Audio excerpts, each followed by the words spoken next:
তো আমরা সকলের যত জনপ্রতিনিধি আছি আমাদের সকলের একই দাবি যে এমপি মহোদয় যদি জীবিত থাকে তাহলে তাকে সন্ধান চাই, আর যদি মৃত্যুবরণ হয়ে থাকে তার আলামত এবং লাশ আমরা চাই। এবং এমপি মহোদয় মৃত্যুর পরে একটি কুচক্রী মহলে ঘটনাটাকে ভিন্ন খাতে নেওয়ার জন্য, তার চরিত্র হরণের জন্য যে সকল হলুদ কিছু ফেসবুক সাংবাদিকধারীরা এগুলো করছে, তাদের প্রশাসনের দৃষ্টি আকর্ষণ করছি, তাদেরকে আইনের আওতায় এনে তাদেরকে দৃষ্টান্তমূলক শাস্তি চাই।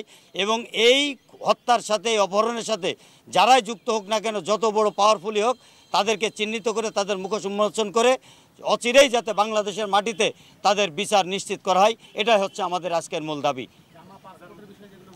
জামা পাসপোর্টগুলো যেগুলো বলছে এগুলো তো অবশ্যই আমরা লিখিত আকারে দিয়েছি।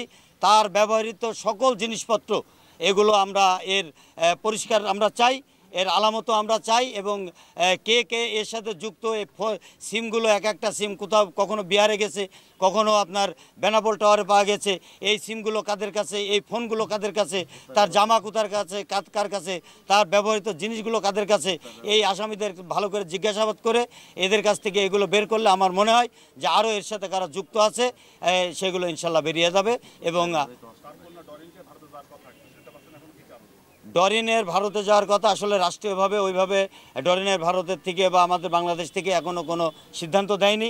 যখন রাষ্ট্রীয়ভাবে সিদ্ধান্ত দেবে ইনশাল্লাহ ডরিন যাবে যদি প্রয়োজন মনে হয়।